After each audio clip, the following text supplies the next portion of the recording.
Saviez-vous qu'un des plus anciens commerces de Limoges est le commerce de la viande? Le progrès met aujourd'hui à la disposition des consommateurs les moyens les plus modernes, et ce libre service de la viande offre les produits les plus variés. Ce système de vente s'est d'ailleurs multiplié dans les centres urbains. Cependant, un quartier de Limoges est resté fidèle à sa tradition depuis 10 siècles. Un des plus anciens commerces de la ville, si ce n'est le premier, fut celui de la viande. Ce commerce avait lieu exclusivement dans une rue bien précise de Limoges, la rue Torte, appelée par la suite rue de la Boucherie. Et les bouchers du quartier s'étaient dès le Moyen-Âge groupés en corporations.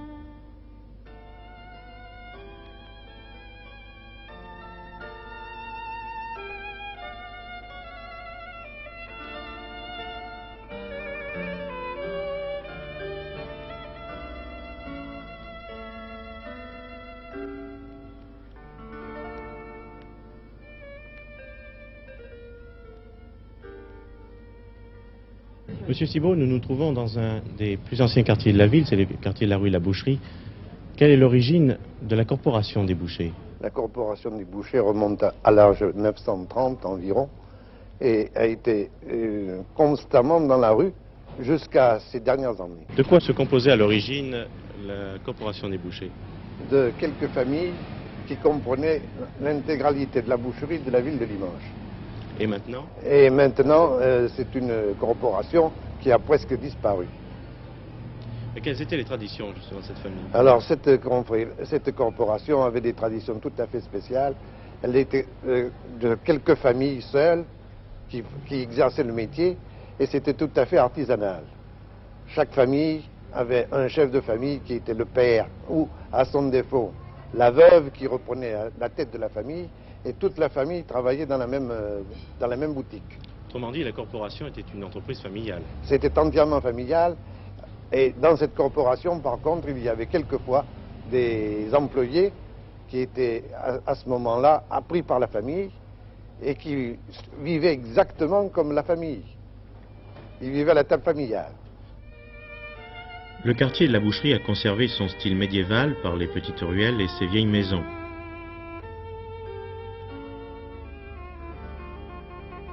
Certaines possèdent encore le grenier à claire-voie où les pots étaient séchés.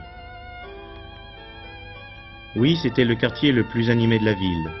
Cette animation se perd de jour en jour et dans chaque boutique, c'est avec un peu de nostalgie que l'on évoque l'ambiance d'autrefois.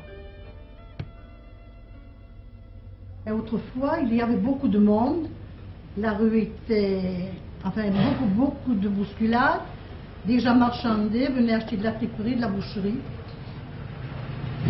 Et qu'est-ce que vous êtes en train de préparer là actuellement? Eh bien, tout à l'heure, je fais cuire des langues de mouton et des joues. Et c'est comme ça que vous prépariez autrefois votre... Voilà. On les fait sécher dans la cheminée et puis on les met dans la marmite et on les fait cuire. Et les Limousins sont très gourmands et friands de cette marchandise. Et le gyro, qu'est-ce que c'est que le gyro? Eh bien, le gyro, c'est du sang de mouton, du plasma de sang mouton que l'on met dans un boyau et que l'on fait cuire et que l'on fait frire après avec du lard. Est-ce que la triperie, est-ce que le commerce de la triperie existe de la même façon qu'il se faisait autrefois? Oui, dans quelques maisons. D'autres se servent de gaz, ils font cuire au gaz, c'est pas la même chose, mais enfin dans quelques maisons, 3 ou 4 maisons encore, on se sert de, comme d'ancien temps, du feu de cheminée. Mais dans l'ensemble, est-ce que le commerce est le même qu'autrefois? Ah, c'est un peu plus calme. Bien plus calme. Dans le temps, vous aviez beaucoup d'ouvriers d'usine qui venaient acheter de la triperie, soit des joues, des langues, et ils allaient boire, n'est-ce pas? Ils allaient manger dans un bistrot, ils allaient boire, mais maintenant tout est perdu. Parce qu'ici, autrefois, on faisait surtout du gros. Ah oui, on faisait du gros. Et alors maintenant, qu'est-ce qu'on fait? Eh bien, maintenant, c'est venu à zéro. Pour quelle raison? Eh bien, parce que ça se fait, le commerce se fait à l'abattoir. Le gros se fait à l'abattoir. Alors, ça n'a plus de raison de venir dans la rue de la Boucherie pour acheter le gros, ils vont à l'abattoir. Ici, on n'a que quelques clients attitrés. Il y a tellement de boucheries qui sont hors de la ville, hors de la rue de la Boucherie, n'est-ce pas? Qui sont un peu disséminées partout. Alors ça, la clientèle est moins forte. Enfin, comment envisagez-vous l'avenir dans cette rue de la Boucherie? Alors, à 0, hein?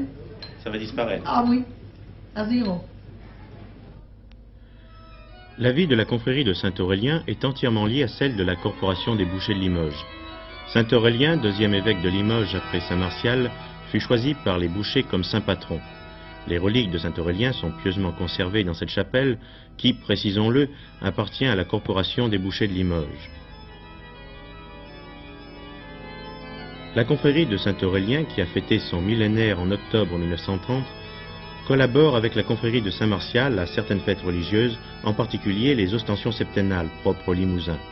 La confrérie a également un privilège dont le président, M. Pleinesmaison, va nous parler.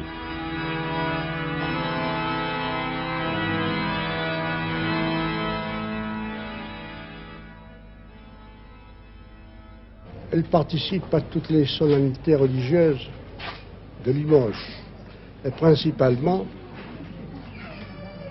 avec la grande confrérie de Saint-Martial aux fêtes des ostensions septennales, fêtes qui doivent se dérouler l'an prochain. Mais vous m'avez dit que la confrérie recevait aussi les chefs d'État lorsqu'ils venaient, ils étaient de passage à Limoges. Oui, c'est exact. Le roi Henri IV passa à Limoges en 1605 et, soi-disant, il aurait accordé ce privilège à la confrérie Saint-Aurélien, à la corporation des bouchers de Limoges. Pourquoi? Soi-disant toujours, les bouchers de Limoges auraient prêté de l'argent au roi de France. Mais ce privilège, nous l'avons toujours, puisque j'ai reçu moi-même le président Auriol en 1947 et tout dernièrement le général de Gaulle. Feuille que les temps modernes puissent maintenir ce lien religieux unissant dans une même foi tous les bouchers de Limoges réunis dans ce quartier depuis des siècles.